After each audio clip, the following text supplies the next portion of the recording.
All right, well, successfully busted, or cracked, I'm sorry. You guys all have your jargon. And as long as you're going to the show to get this graded, you're going to bring some others with you as well, right? Yeah, I'm going to bring 12 cards total, so 11 in addition to the Matty. And I got them stacked up here and ready to go. You want to look at them real quick? Let's take a look. Let's do your predictions again, okay? Okay. All right. So first up is, wow, that's unusual. Really unusual card. A set that I love that doesn't get much notoriety. It's called the Goudey 4-in-1 set. I've heard Goudey. Yeah, well, we've done some Goudeys. The epic 1933 and 1934 sets. Right. This one I love because it has the Gas House Gang. Ah, from St. Louis. Yeah, the St. Louis Cardinals of the 1930s. A bunch of raucous ball players. Right. And you get 4 of them on this card, which is really cool. It's got Ernie Orsatti and Tex Carlton. And you're going, who? But the best part is it's got Frankie Frisch and Dizzy Dean up in the right-hand corner. Now, Dizzy Dean we know. Epic name in baseball history and quite a character. I've never seen a set with the quadrants like that. Yeah, it's really kind of a sleeping giant, I think. So what's on the back of this? The back was like a puzzle that you would put together. Oh, how funny. So you take numerous cards would fit together and form a bigger picture. Like folding the back of a Mad magazine. You know, few things are as cool as the back of a Mad magazine, right? I know. It was always a surprise what that picture was going to be. But yeah, it's a puzzle on the back. Is there anything to the novelty of that card that makes it more valuable? No, it actually makes it less valuable to have 4 images on there.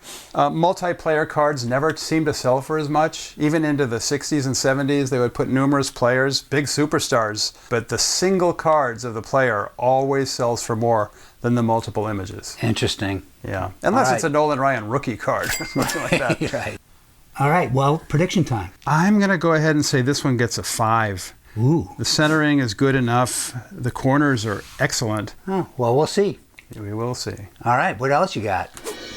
It's a Goudey from 1933, one of the classic sets of all time, right up there with T206 and 1952 Topps. You got to include Cracker Jack in there too. Those are probably the 4 most desirable sets.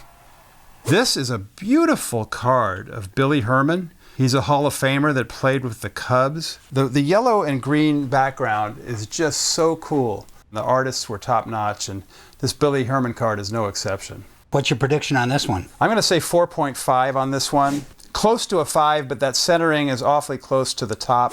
All right, well, good luck, Bill Herman. Oh, wow, that one's cool, too. It looks like a Hopper painting.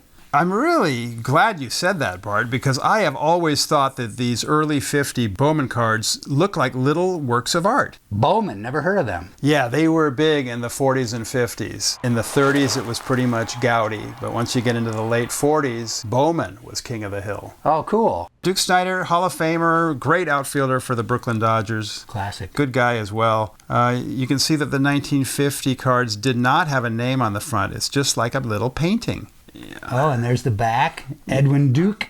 Edwin Duke Snider. You can see that it's nicely centered on the back. Not that well centered on the front. But I'm still going to say this one gets a 4.5. All right.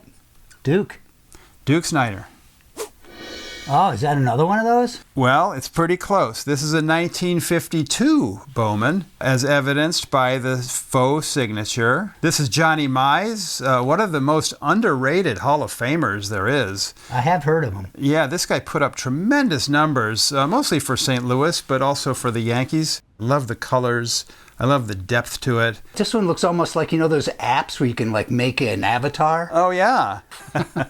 Well, let's put them side by side. Starting with the 1950 Duke Snider. Right. You've just got a plain card. It's like a little painting. Then you move to 51 where you have the name panel, and that's all you really have to identify the player. And then we move to 52 where they lost the name panel again, but they put a facsimile signature.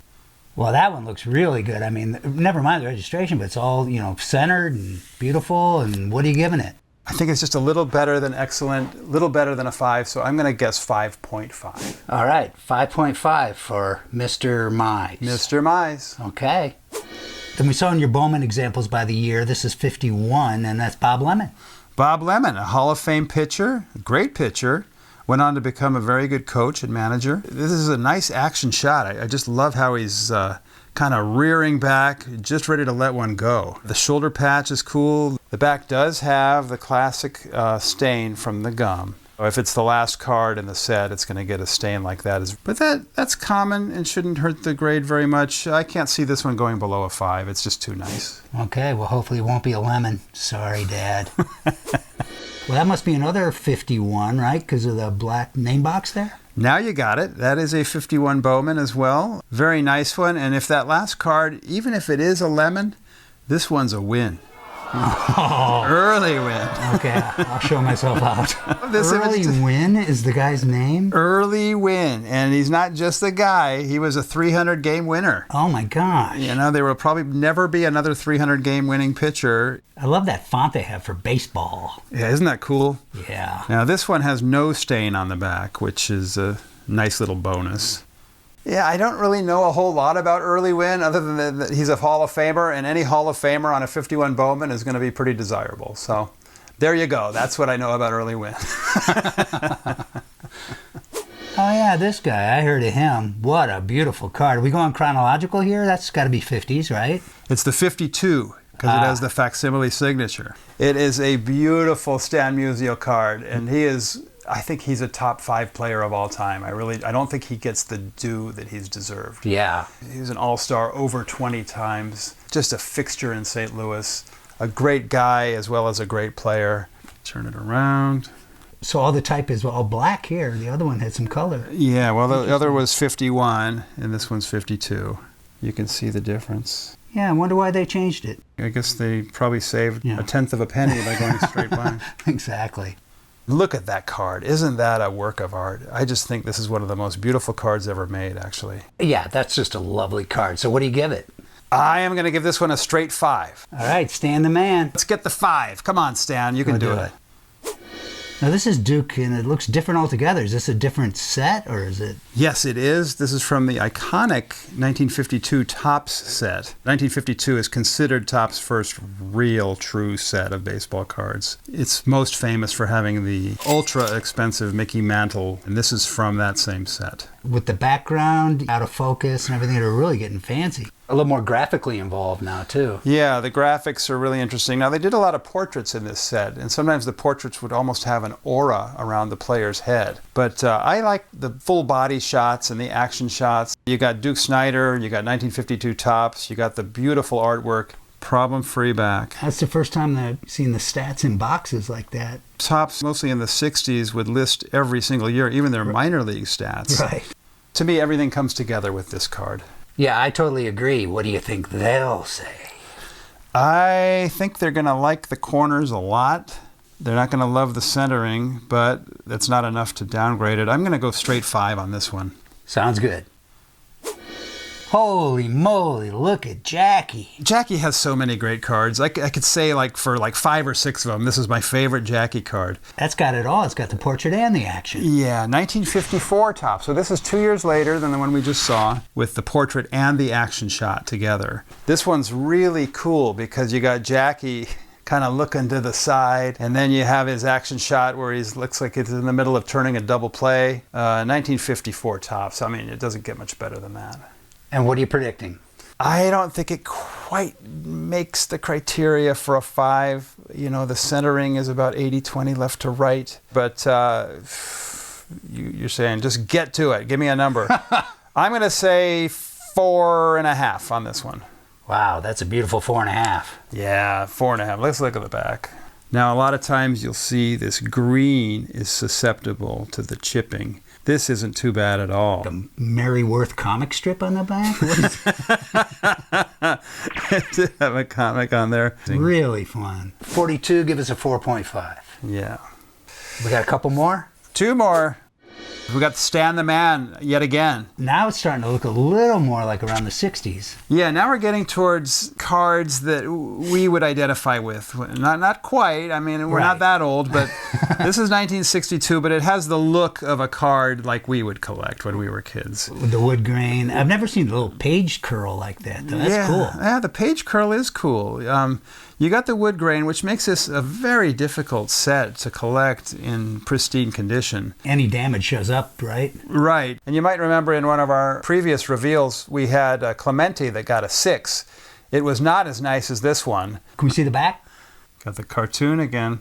How exciting it must have been for a kid who would collect baseball cards to every year see a new set. Yeah, the thrill. Look at the back for the first time to see what they did. Not only did we like it, we committed the numbers to memory. Sure. You know, we knew that Dal Maxfield hit 198 in 1967. Nerd alert. That's funny. But yeah, we knew the players' birthdays. We knew all the stats. What's your prediction on this one? I'm going to go with 7 on this one. Wow, bold prediction. Yeah, it's pretty bold when you predict a 7 out of these guys because they're so damn stingy. Good luck with that one. Okay. One more. We got one final. The Say Hey Kid. The Say Hey Kid in the same format. Now this one shows a little bit better what we're talking about on the wood background. This one's not going to grade as high as the Musial. The upper right has the chipping. That picture looks more like Grace Jones than... So what do you think for the Say Hey Kid? I think there's a little too much corner wear to get the 5. I think they're going to go 4 to 4.5. Let's be optimistic and say 4.5. 4.5. 4.5 for Willie Mays. To me, though, without a fold or a crease or any damage to the actual image, that's all that matters. But, you know. Me too. There's a very prominent YouTube guy, Greg, that recently did a show on what matters most to you. Is it the surface of the card? Is it the corners? Is it the centering? Or is it the registration? I answered that it was the registration because to me that's the central image. Yeah, that's an interesting question, but those are all still technical things. To me, it's almost just what's the aesthetic takeaway the minute you look at it? I'm with you. I'm the same way, and I think most collectors are. But there are collectors out there that will immediately disregard a card. They won't even consider buying it if it's not perfectly centered. And there's no right or wrong, of course. It's just up to the collector himself. Takes every kind of people. It truly does. Wouldn't it be boring if we all thought the same thing? We would have nothing to argue about. It'd be even more boring than this episode. No, I'm kidding.